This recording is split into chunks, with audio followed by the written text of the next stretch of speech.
feel like enough people know like the real grind of a free agent, like a true free agent grinder, undrafted guy. And that's why that was always playing in the back of my head when I was writing this book. Because there's times where I was like, all right, this book really ain't going to be all that. I don't need to do all of this.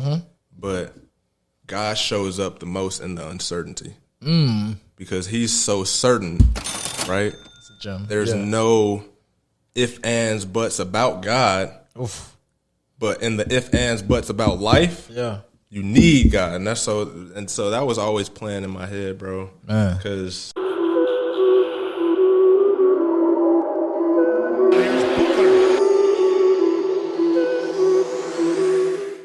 welcome back to another episode of Kicking It with JB, man. And today I am so excited to have the one and only Devin Childress on this podcast, man. I gotta first explain to y'all how much this man has meant to me.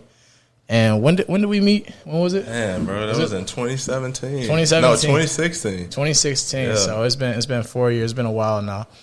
But I met this man in some random gym, like, you know what I'm saying? It's just like, and I just met this trainer also in this random gym, and we just hit it off right away.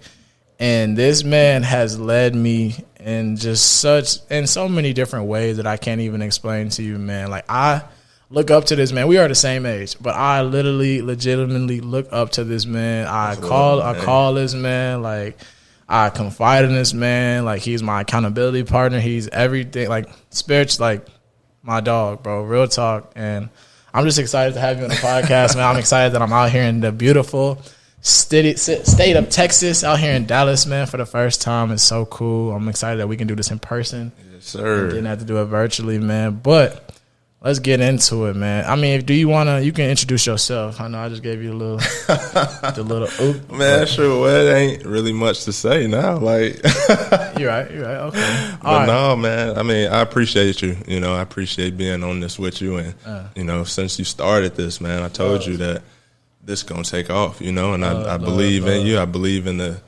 vision, man, and I see it too. So, thank you. You know, iron sharpens iron. That ain't just a one-way street. You know what I'm saying? So, facts.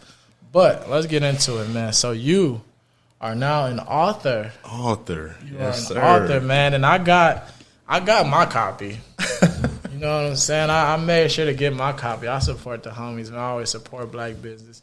And I'm excited, man. This book is fire. Obviously, I'm not. I use this in my little prayer closet because, well, I'm gonna let you explain it. But you just got such gems in here, and I can't wait to get into like the football part because I didn't even know you was gonna have that in it. Yeah. But man, so what was the process like making a book? Man, making the book, so I wrote this over a year span.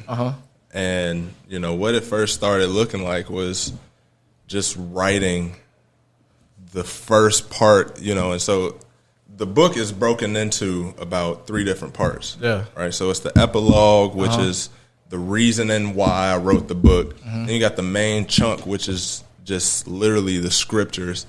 And then you got the last part, which is the about me. Yeah. And I really wanted the epilogue, like I said, to explain what the book was about, what it was like writing the book, what goes into my football career and all of that stuff.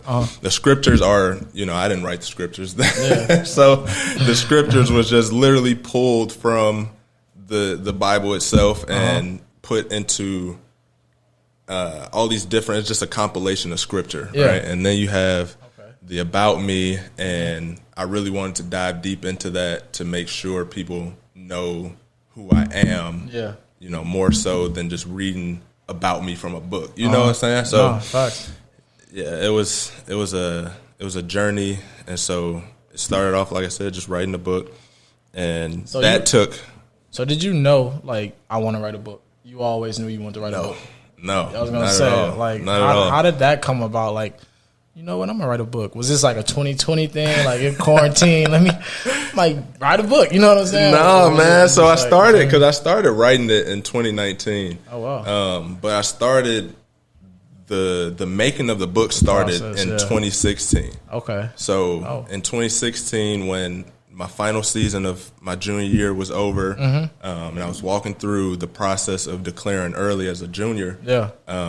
And declaring for the draft. Savagely. Yeah, man. And, so after I went undrafted, that's when it all started. Yeah. Because in that season, I was in a place where it's just, I would say it was really dark for me, because it's just a lot of emotions that go about it, because I ran and performed, in front of all 32 teams. I was on the Bears and the Panthers draft board. Yeah. And so I thought I was set to be drafted, and then I go from that to my phone is crickets. You preaching to the choir, man. I know exactly what that was like. I remember reading in your book, you had said, like, you had got calls, I think it was the Panthers you said, and somebody else, who 2 teams that said, hey, is this your number for draft day? Yep. Dog, so in my process, it was probably like, I want to say it was 7 teams. I don't remember who they were, but I'm like, 7 teams, boy. I'm you know what I'm saying?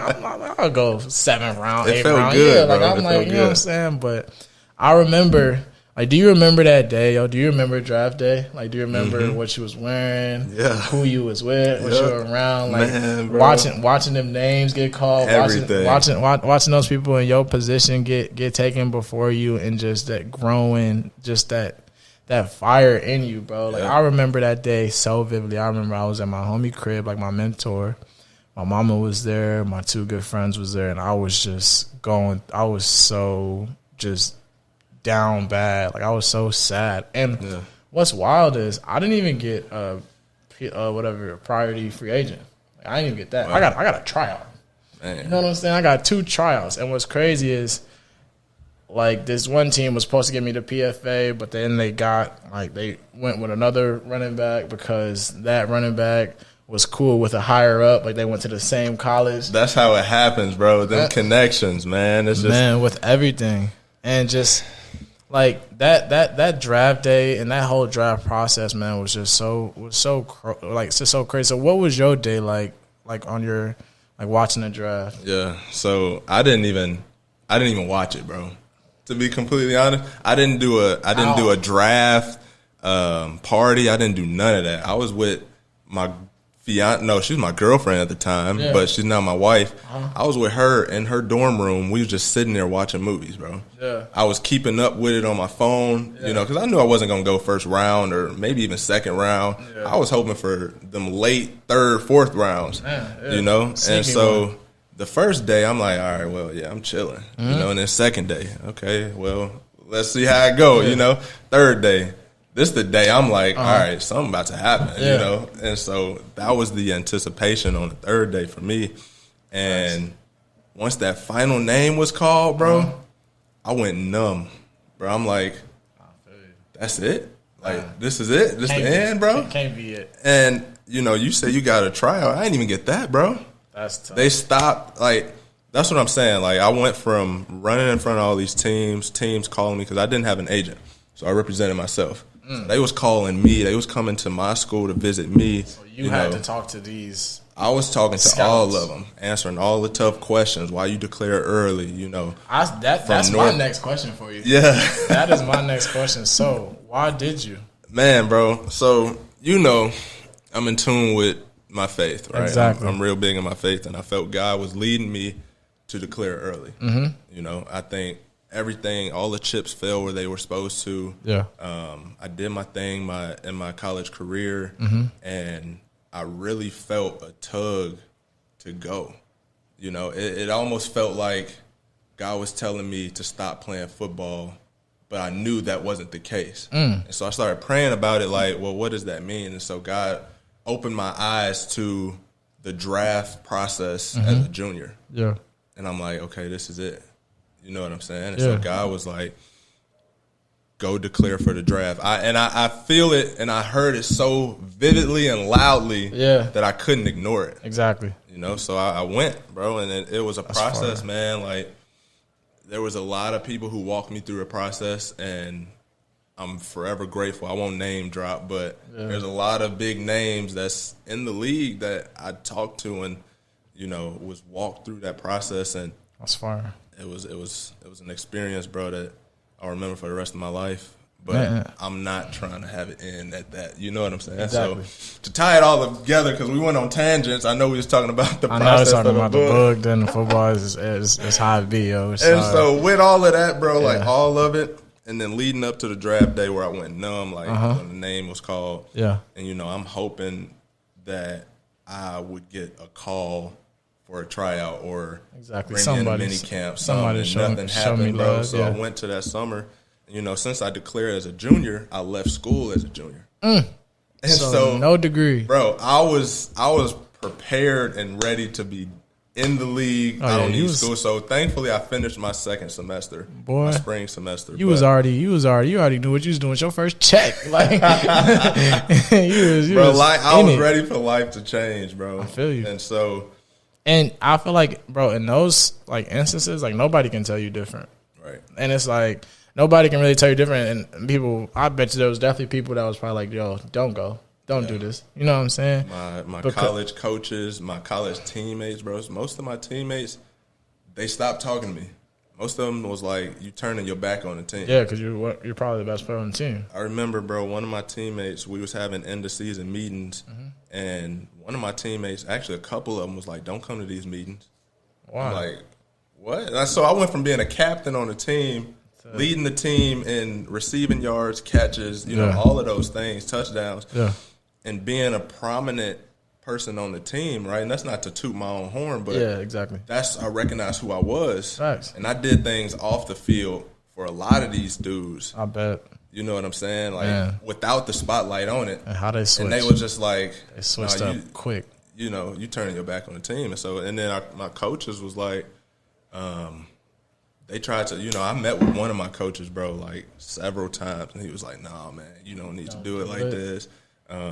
You know, just basically telling me to come back. And I would always ask him, why you feel like this? Yeah. You know what I'm saying? Why should I not? Never could tell me a definitive answer. He was always just like, but this is how the process goes. Yeah.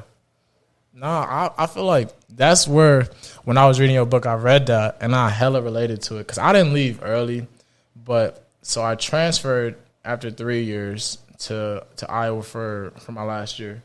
And I had got hurt. And I got hurt like the third game, and I had a decision to make because, you know, like I didn't redshirt. So I could have medicaled, and it would have been pretty easy. Could have medicaled, didn't play no more the rest of the season, come back the next year. But, you know, me not really, I mean, I was not obviously as heavily in my faith as you are, and definitely not then. Whew, boy, I was going through it, y'all. He's still working on me. Nah, man. So, and when I had that conversation to make with the head coach at Iowa about staying or going, I was kind of like just talking to, you know, probably not even the best people. Like, you're lucky because you got walked through by people who were doing it and who did it. Nobody. It was really me. And so when I was gonna decided to keep playing and play my senior year, I was kind of just like me betting on myself. You know what I'm saying? It was like me I got to figure it out. And I didn't have the greatest season. My senior year was a drag. It was terrible. Like, I did not play to my best capabilities. It was hard to play in a knee brace, you know, on my arm as a running back. But I remember there was this agent I was talking to, and he was a big time agent, bro, like huge, like, and whoever he is, you bogus for not taking me, but whatever. You know what I'm saying? Throw that out there. You know what I'm saying? I ain't gonna put your name out there, but you know who you is, man, if you ever see this. But or watch it. But so I remember it was about the beginning of the season, he was on me tough, like, yeah, we want you, blah, blah, blah. They had a whole bunch of big name guys. And then I got hurt and then kind of stopped talking to me. And then I remember I kind of asked him, when I was deciding if I want to come back or not, he was saying, yeah, I talked to a few teams, and they were like, yeah, you should stay. You shouldn't play this year, and you should come back next year and probably, have a better year. But at that point, I didn't have that discernment to know that, maybe he's right. I was like, he's a hater. You a hater, G. I am out of here. You know what I'm saying? I am going to bet on myself. I'm going to thug this out. And I'm thinking about it. I'm like, I didn't want to be a 24-year-old rookie. I was just, and all these different things. But it was definitely a lot of people that told me I should stay. But you couldn't tell me that. I was, you know what I'm saying? I was out of there. But like you said, but And that's what it looked like for me, because I was, I felt that God told me this. Exactly. That's fire, and I wish I had that. I was looking at it as, you telling me to do something God didn't tell me to. Yeah, oof. And so I'm not going to do something that God did not tell me to do. You know what I'm saying? And so a lot of it, I came off very protective of that. Yeah. And it was, I had the same type of, similar type of experiences where people was just like, you're not listening to me, you're not taking advice, things like that. But it was never like that. Yeah. And I felt alone, bro. Man. I didn't have a trainer coming out for the draft. I was teaching all my stuff, this 40 stuff. I was teaching all of that to my, myself. I had a teammate, bro. I'm gonna name drop him, Quentin Jackson, bro. You did all that yourself? I did all of it myself. And with his help, he was helping me a little bit, bro. Yeah. And dog, all of it. Training, I had to find, bro. I was finding workouts online, bro. I was gonna say, boy was probably on YouTube, like how to run a 4.4. So the people who I was talking about earlier, bro, they was just helping me with the pre-draft stuff, the logistics and stuff like that. The paperwork I had to fill out to declare early and all of that stuff, bro. What is that like? Is there like a certain thing, bro? It was like to declare early. 20-page application I had to fill out. That's wild. I had to fill out all this information, information about me, contact information, school information. Yeah. I had to fill out a resume type, and then I had to send it off by mail to Roger Goodell. Yeah. And they had to accept it. And so I could have filled all of that out and they'd been like, no, you can't declare early. Yeah. And so if somebody's like, I'm going to declare early, they had to be accepted to declare early. And so they accepted me, man, and I was on the list with all, Deshaun Watson declared early that year, Jamal Adams declared early that year, that's a great class. And so it was a great class, bro. Yeah. But I was on that list of all those people who came out early. And so I think that was the momentum where people was calling me like, who is this dude? I had a scout tell me. I was going to say, I was going to ask you that. So I read that. He called me and was like, who is this dude from North Park? And that's what he wanted to know. And so that's why he called me. And so, man, I was answering, like I said, all them tough questions, man. And again, right? Tying it back to the book, bro. Yeah. We keep going on tangent. But that's how it started. And so after all of that stuff, that process led you to wanting to create a book.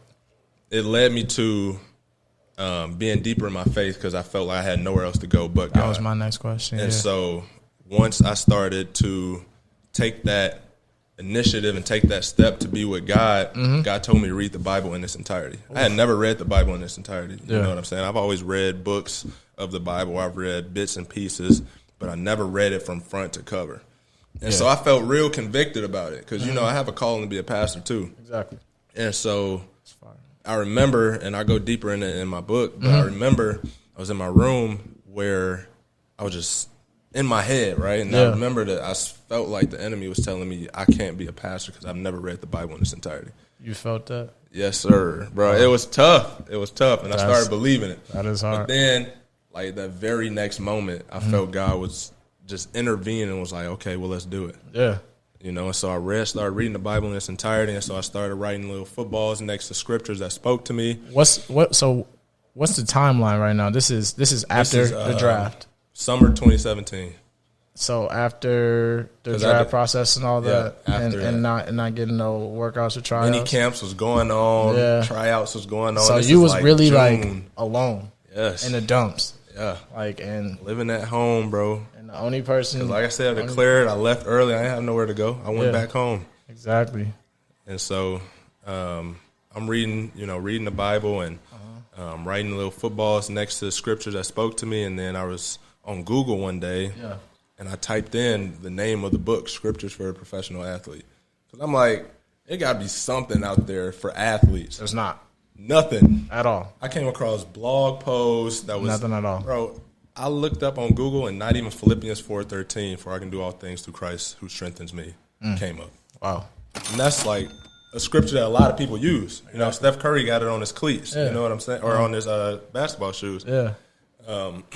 But nothing came up. And so, again, right, in that moment, I'm in my room, and that's when God was like, you've been finding these scriptures these whole times, and to put it in a book.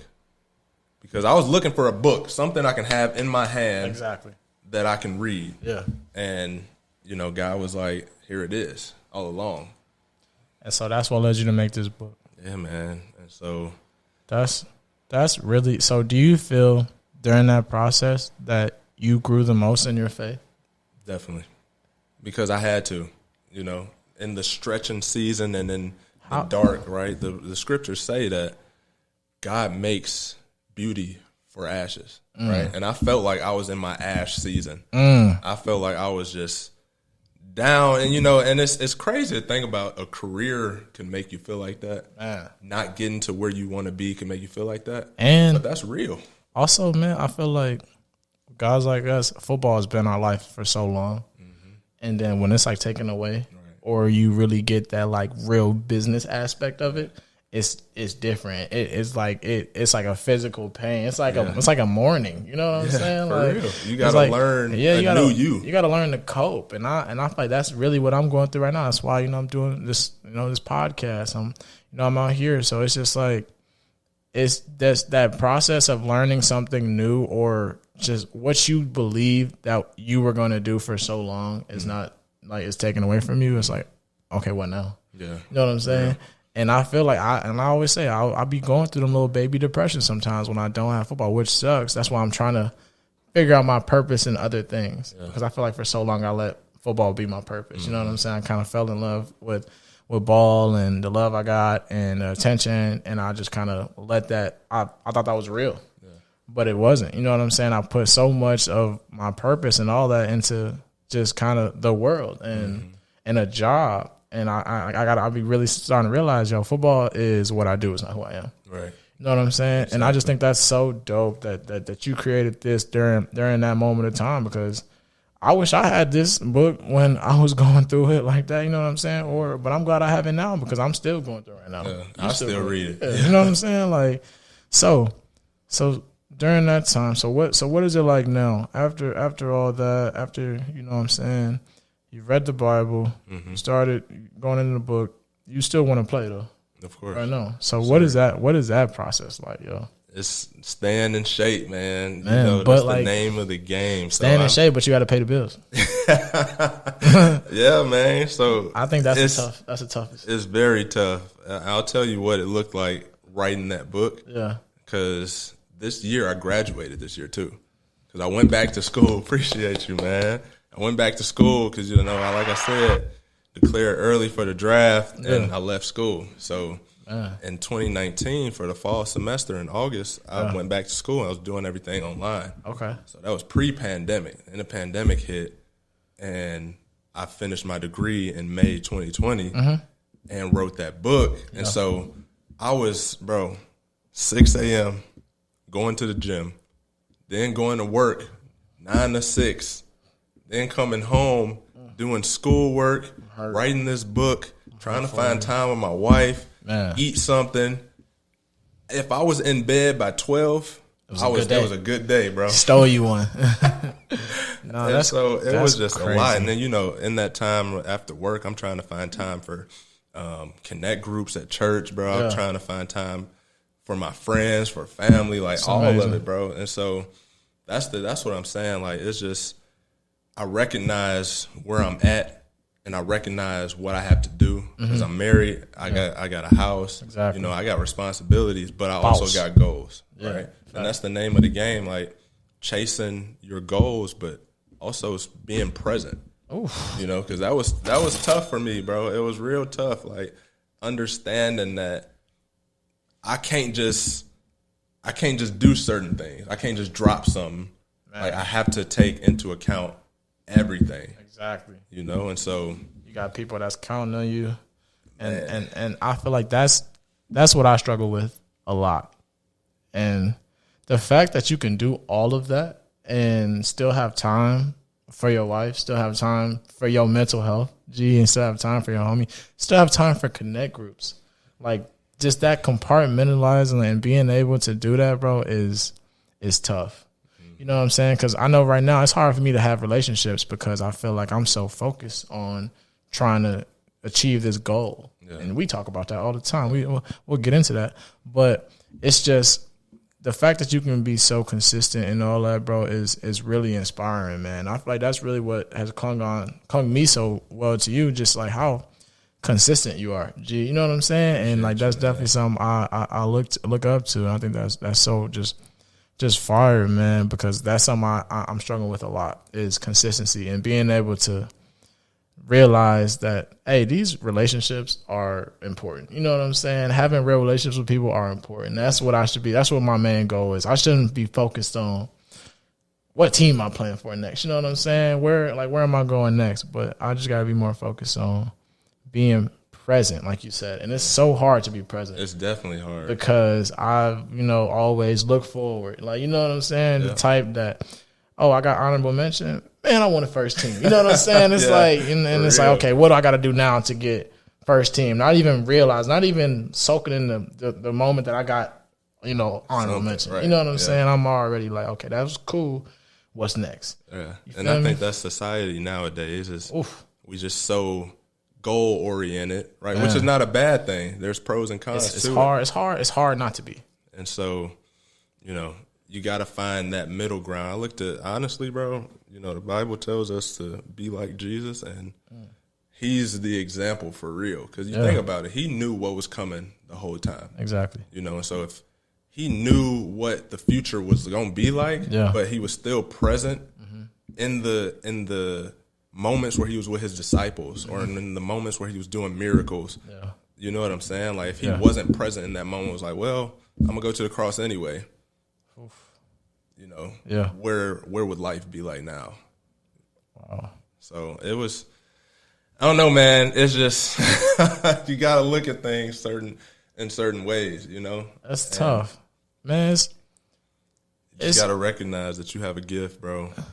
And, and so utilize it. Personally, I feel like what I struggle with the most right now is finding what my purpose is. And I'm still searching for that purpose because, like we were saying earlier, I tied it so much into sports. Like God, what do you want from me, G? What do you want? You know what I'm saying? It's a real question. What do you want me to do? How can I help? How can I lead? Hopefully, this podcast will help. Hopefully, different things that I get into will help. You know what I'm saying? But that's really like my main goal, and that's really what I want to base 2021 on is finding my purpose. You know what I'm saying? And I think that's so dope. I think it's so interesting when people know their purpose. Yeah. I think it's so cool because you can see how on fire they are for it. You know what I'm saying? Yeah. You know what I'm saying? Just like you, whenever I hear you talk about God or whenever I call you, I'm like, you know what I'm saying? I want friends and the people around me, that people who I can see myself trading places with, people who I aspire to be. You know what I'm saying? And just seeing how deep you are in your faith, at this age is inspiring. You know what I'm saying? And I know you always tell me, like, bro, you're so hard on yourself, but it's hard because I see you and I'm like, I want to get there. You know what I'm saying? I'm saying? I want to be that spiritual. Like, that's true. Me? And I still feel like I got ways to go too. Yeah, and and I feel like it's always like that. But I feel like that's what's so cool about it. You know what I'm saying? That we have so much time to go. We still have we're still in that process of figuring it out. Right. And we're never gonna be there completely 1,000%. So man, what is the process like for you right now? With football? With football, yes. Man, so right now I got a lot more free time. With the pandemic, actually my job let me go. Oof. So that was in April. And so I accepted a position to be a football coach. And so now I got a lot more free time because we got workouts, off-season workouts. That's later in the day. And so I'll work out, right, three times a week in the gym. And then I'm on the field with a bunch of free agent dudes out here. Free agents? Yes, sir. Just grinding. One-on-ones. So field work. Everybody's a free agent? Yeah. How many guys? Well, we get some dudes like in the summer when the free agents come home. they got, we got time with them. They be out there with us too. Yeah. But yeah, I see you be at SMU, all different, all types of places. Yeah, SMU. Shoot, we be all over the spectrum, but it's a lot of guys. Shoot, Donovan Esom. Shoot, James Harden. I always see him on the ground. Man, we be grinding it out, man. Getting after it. This dude named Vic, he's a corner. This guy named Cam, he was with the Steelers. He's a corner too. So y'all just go out there, y'all do field work, y'all do like just 1-on-1s, like it depends on the day. Coach out there so we all linked up and knew each other through D-Rob, who's a trainer out here in Dallas. He trains receivers, and a lot of footwork stuff. And he has a guy who does the quarterback stuff. His name is Craig. Do you do a lot of ladder drills? Not really. Yeah, my trainer back at the crib, shout out Mike, hates ladders. Yeah, hates them. Thinks they're the worst thing ever. But nah, my bad. I mean it. No, you good. You good. And so Craig really got all of us together and started this thing up because when Dez Bryant was going through what he went through, and you know his story, and if you don't, you should know it because his daughter's the one who really inspired him to come back into the league. Because once he left the Cowboys, he wasn't trying to play football again, right? And so then 3 years later, his daughter asked him if he was going to play football again, and that was it. That was a spark that he needed, and so he came back, and so he was training with a lot of these guys who I'm training with now.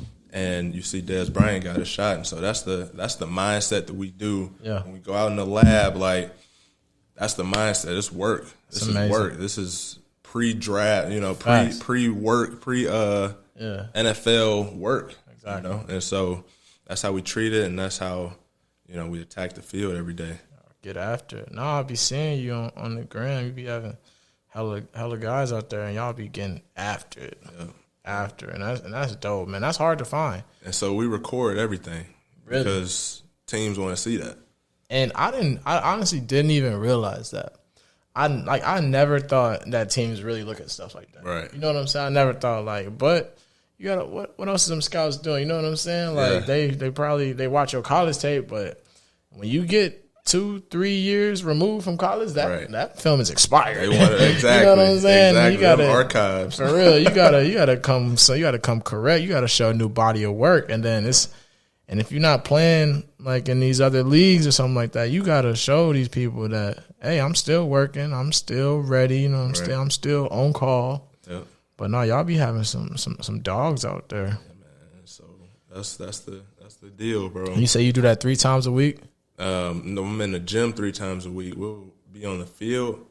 That's sometimes 3 times a week. It changes every week. Yeah, but it's no less than 2 a week. I was like, that's crazy that y'all can even get all that many people at one place at one time. Yeah, you know what I'm saying? Yeah. And that's I feel like that's the hardest part because I work out at the same time like 5 days a week from 12:30 till like 3:30, and it's tough because it's like. Still got to pay the bills, you still got to eat. Right. You know what I'm saying? So it's like now I'm trying to find a job that'll work around that, but also not like too strenuous where I will have to miss my workouts. You know what I'm saying? I know. And people don't see that. People see the outside looking in. They see, oh, you was in the league. You know what I'm saying? You good. Right. You made $1 million. You know what I'm saying? You straight. You know what I'm saying? Or they see the big contracts. Exactly. And that's it. You know what I'm saying? And I don't know. They think everybody living the Odell Beckham lifestyle. Yeah, and it's a grind. We were just talking to your wife about that, and it looks sweet from the outside. Boy, it looks sweet from the outside. Or it even looks sweet when you coming out. You thinking, like you said, I'm already got that first check. You know what I'm saying? I'm already cashing at the bank. You know what I'm saying? But it's not. It's a grind, man, and it's so mentally taxing. G, like it's so hard on you personally because, like, with me, I've been cut 4 times by the same team.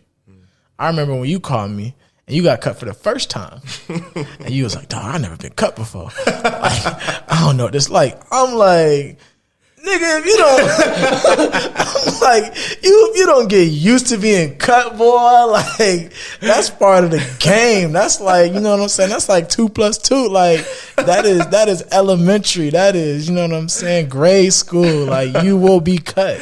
You know what I'm saying? It's only a handful, like one handful of guys who, yeah, bro, I've never been cut. You know what I'm saying? Right. But I mean, I feel literally, unless you retire after 15 years in the league, you've been cut. And you probably even been cut. Like, I've known dogs who've been cut. Mm-hmm. Dogs who've been. I'm thinking that my story crazy with cut 4 times by the same team. I was watching a game. Somebody said bro was cut 27 times. Wow. 27 times, bro. Like, yeah, man. So it's part of the game, but it's just so mentally taxing. Mm-hmm. And then just the fact that you have to get up and work out every day for uncertainty. Right. All that work you put in, that we put in, we don't know what it's going to amount to. And I think that's the hardest part about it because also, like you said, you got to still pay the bill. So you got to work out. You got to work. You know what I'm saying? You're a homeowner. You're a husband. You know what I'm saying? You got to take care of your family. So that's just that work aspect of doing all that and not really knowing what it's going to amount to is really a wild concept to me. And I don't feel like enough people know like the real grind of a free agent, like a true free agent grinder, undrafted guy. And that's why that was always playing in the back of my head when I was writing this book. Because there's times where I was like, all right, this book really ain't going to be all that. I don't need to do all of this. But God shows up the most in the uncertainty. Because he's so certain, right? It's a gem. There's no if, ands, buts about God. Oof. But in the if, ands, buts about life, you need God. And so that was always playing in my head, bro. Because like this lifestyle, chasing this dream, you know, people outside look at it as a dream, right? It definitely is a dream growing up, but once you that close, right, you go through the process. Touch it. This is a lifestyle. 100%. This is a career that it's a life choice. You know, it's like people who go to school to be a nurse, for example. Exactly. Right? They go to school and do all the studying and you know, all the student stuff that they have to go through and all of that stuff to get to that career. Exactly. And so imagine going to school, studying it, doing all your, you know, I don't know the correct term for it, but doing all the student stuff that they have to do, like the shadowing and stuff like that. Only to be like, nah, you can't be a nurse. And so you keep on applying to all these different hospitals. Sick. You know what I'm saying? I'm sure it happens, though. Exactly, it does. Right? But that looks the same way that it looks like for an NFL player trying to get in that door. Man, because that window's so small, G. So small. And minute.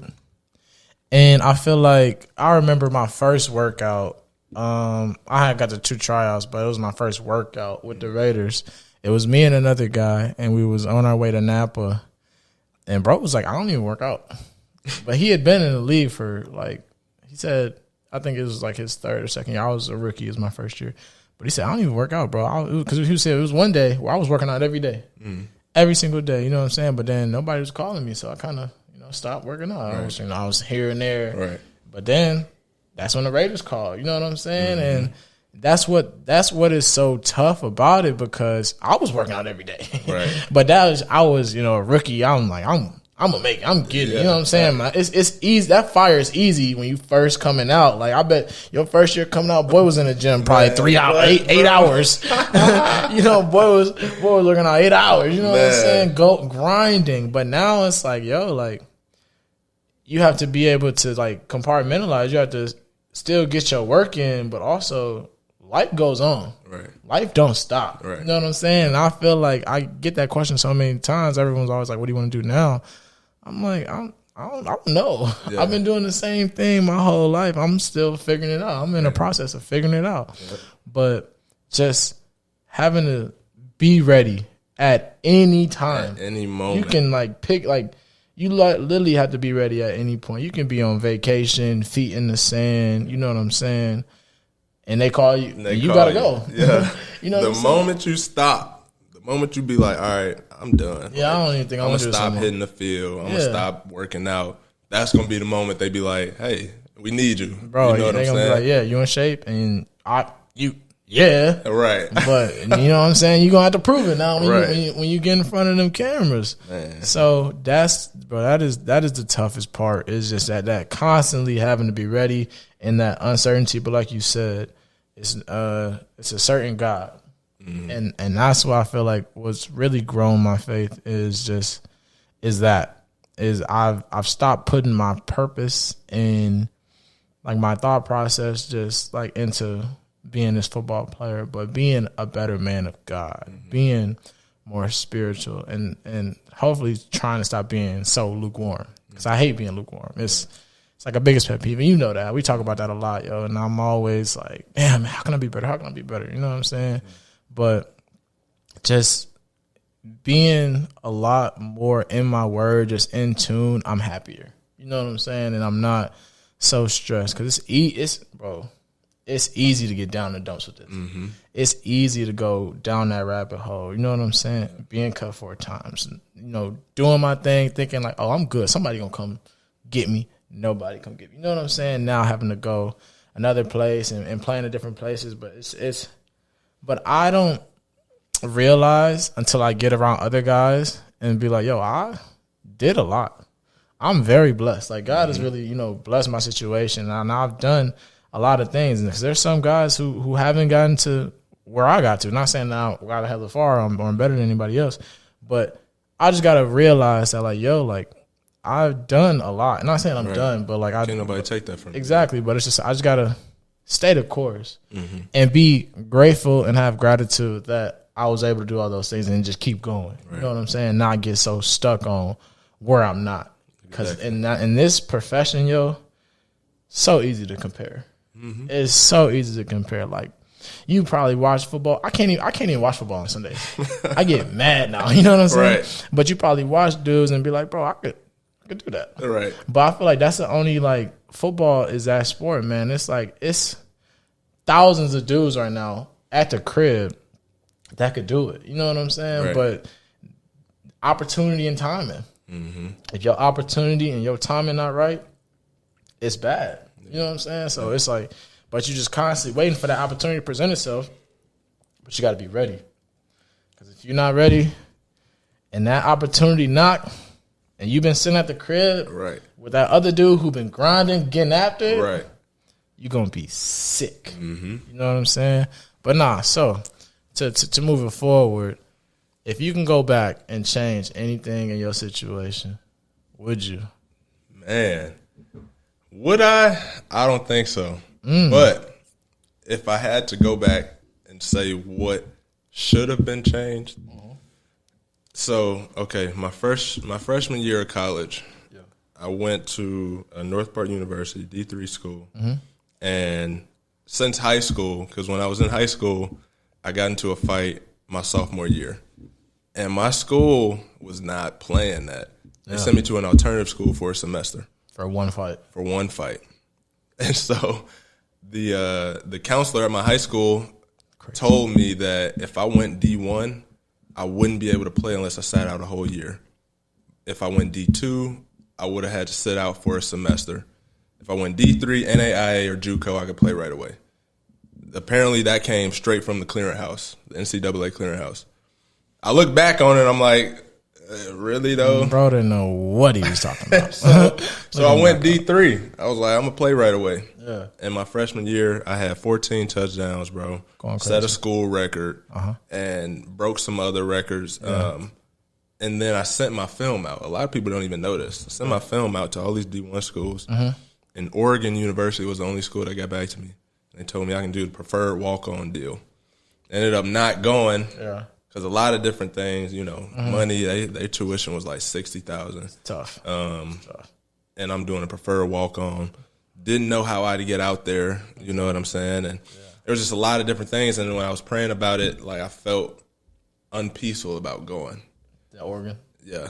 So I stayed. That would have been one thing, right, off the rip that you would be like, oh, you should have went. Because it's easy in hindsight to be like, easy to say that. Yeah, you could have went, earned a scholarship, then you'd be in the NFL. Facts. But I also could have went, never got a scholarship, didn't even make the walk-on team, didn't play, got hurt, something else. Now you in some weird, just different place around nobody you know, right? And you just by yourself, right, down in the dumps. And so that's why I say I wouldn't change it, And then again, right in hindsight, it's easy to be like, oh well, you should have just stayed your senior year, But man, I go through that process a lot.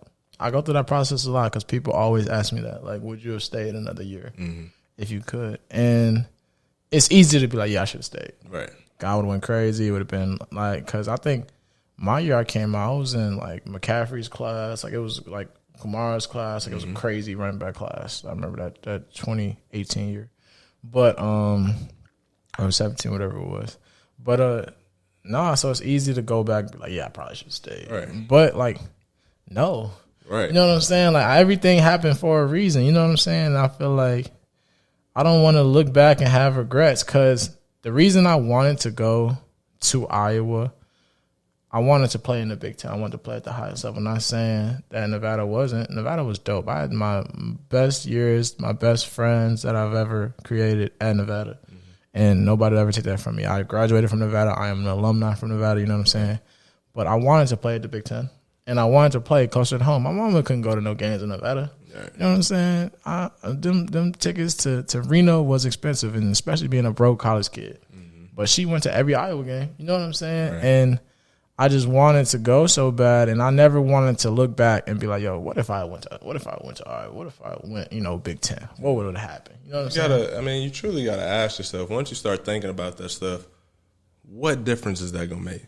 You know what I'm saying? You can't change the past, right? And so exactly. The answer that you may come up with, if I should have went, or if I should have stayed, or if I should have did this, or if I should have did that, it's really a question or an answer that's going to be like, oh, well, this may make me feel better. Yeah. You know what I'm saying? But like, no, man, like everything that happened brought you to where you're at now. It's supposed to happen. And so I could be like, yeah, I should have stayed, or I should have went to Oregon, but who knows if like I said, I ran in front of all 32 teams consistently, like twice. I had 3 pro days. You can't ask for nothing better than that. I had a private workout with the Bears, and so Fire. I saw, shook hands with John Fox when he was a coach there, saw the Super Bowls, Super Bowl trophies that Walter Payton won. I saw his locker, I saw all of that, the facilities, bro. That's like, fire, bro. And so it brought me to where I'm at, so I wouldn't change that. Exactly. So no, facts. But so if you can go back, you wouldn't change anything. You would do everything the exact same. But and see, now that's the thing too, because as a football player, right, you look at even games, right? You look at the film. There's always room for improvement. Exactly. But in hindsight, with life, you can't. There's certain things that you just can't control. We ain't that big. 100%. You know what I'm saying? We're not big enough to be like that. Shout out Jesus, man. And so it's hard to say, would you change anything? It's very hard. And so I'm the same way. Because it's easy to sit there and the woulda, shoulda, coulda, woulda. Right. It's easy. Man, if I would have blocked this dude better, you know what I'm saying? I would have scored. You feel me? But if you look at it as a football standpoint, okay, run faster times. You know what I'm saying? And I would have been, right. And then so, this team would have, you know what I'm saying? Right. Or if I would have went to that tryout and that one, and you know what I'm saying? Instead of going to that workout, I would have did that workout. Then I maybe would have brought 2 tenths down on that. You know what I'm saying? So it's easy to find a trainer when I first came out, or get an agent. Yeah, then I would have. You know what I'm saying? All of that stuff, bro. But you definitely cannot get caught up in that, man. But I just want to say, bro, I'm so happy. Thank you for blessing the podcast, man. Bro, I appreciate you, yo. I really want y'all need to go cop the book, man. I'm gonna make sure to put it in the description, in the comment section. I'm going to definitely link y'all with my man's information. Y'all definitely should follow and show love to this man. Great guy. Great man. And just somebody who I aspire to be like, man. And I'm a big proponent of accountability partners and people that help you grow and mold you into the people you want to be. And that is exactly who Devin is in my perspective. Man, iron sharpens iron, bro. Facts, I'm sharp man. because of you, man. And you definitely keep me sharp, bro, and I appreciate you, bro. This is a beautiful home. I love the great city of Dallas, yo, and I definitely hope we can have you on here again. Yes, sir, no doubt. Sure. But that is the end of the episode, man. I appreciate y'all showing love. You know what I'm saying? Make sure y'all like and subscribe. You know, leave a good rating, hopefully. You know what I'm saying? I want to do the clap with you. But yes, and this is the end of our last episode of this episode. So, yes, sir.